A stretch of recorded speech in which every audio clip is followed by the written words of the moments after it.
Hey everybody, it is about 4:15 on Friday, May 28th. About 22 hours ago, I went and had my appendix removed. Started feeling really sick Wednesday night around 9 and continued to just get sicker and ended up throwing up pretty much all night from about 11 on. About 5 o'clock, I kind of freaked out and called my mom, and she freaked out in turn, and, I described where the pain was, and she's like, "Oh my God, that's your appendix, you need to go to the hospital." I thought that maybe I had the flu. Well, it turns out she was right, and it was my appendix. So they did blood work, found out that my white blood cells were 2 to 3 times as high as they should have been. And so they took me in for a CT scan, which was oh so much fun. I had the option of drinking a 32-ounce cup of chalky, syrupy stuff and waiting about an hour, or going in about 15 minutes and having them put radio or some sort of dye through a tube up my butt. I chose the butt one for some reason. Oh, if you ever have to do that, choose the liquid. Just choke down the 32 ounces of liquid, and 32 ounces is that. It's a fairly large amount of liquid to down quickly, but trust me, it probably would have been a lot better.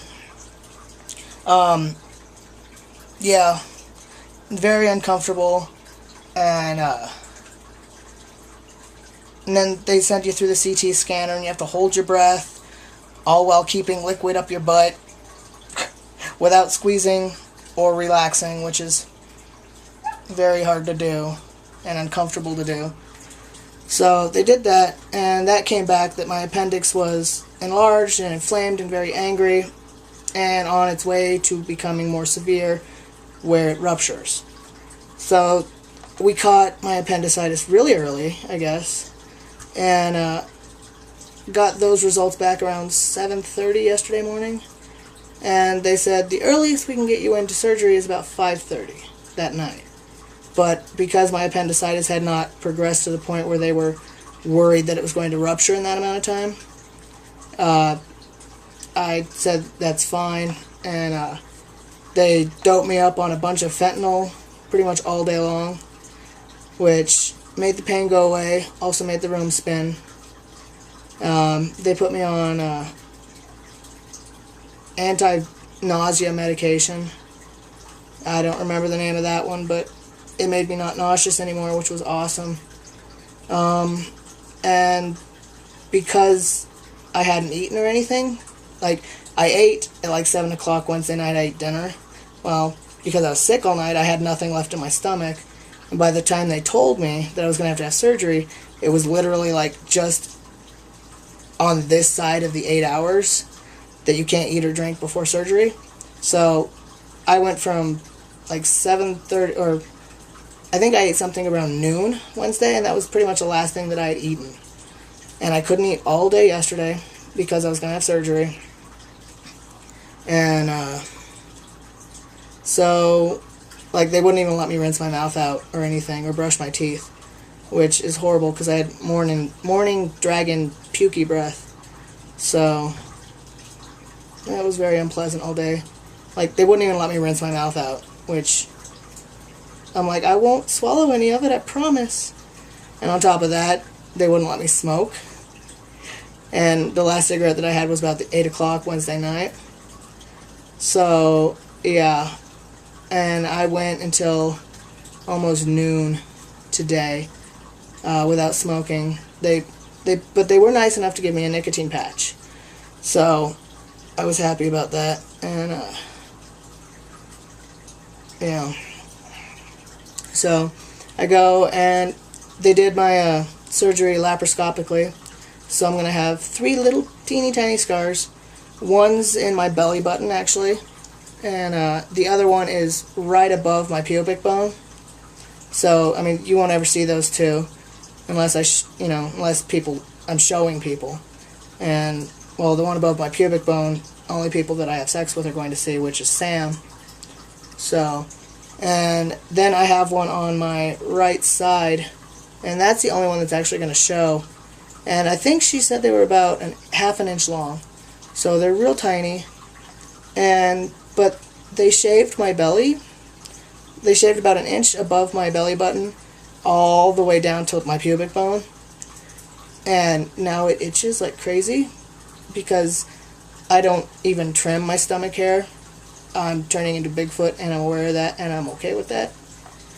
So they shaved all that, and it's already itchy. And I can't take a shower until tomorrow. And they put steri strips on me, which from watching videos of guys getting top surgery, I already knew that I couldn't take off. They had to just fall off. So after surgery, they put me on a Dilaudid, which is hydromorphone. It's similar to morphine. And then they stopped giving me that this morning and started making me take Percocet. And so now I'm on Percocet, Tramadol, which is an opioid-like painkiller. It's the same one I take for my migraine, so I'm okay with that. And like 600 milligrams of ibuprofen. And the worst part is, today, I missed I had to turn in my take-home test in one class. I had a test in my anesthesia class, which I obviously missed. And let's see, Tuesday I've got almost a final. Friday I have another practical. And I'm supposed to miss work or school for 2 weeks. And in the next 2 weeks are all my finals. So I am going to have to go to school without Percocet, in pain, and take my finals and shit. So, yeah. But I am back, I am alive, and unfortunately, because I have no insurance, I am looking at a huge bill, which puts my top surgery off even further. Which is upsetting. Very upsetting.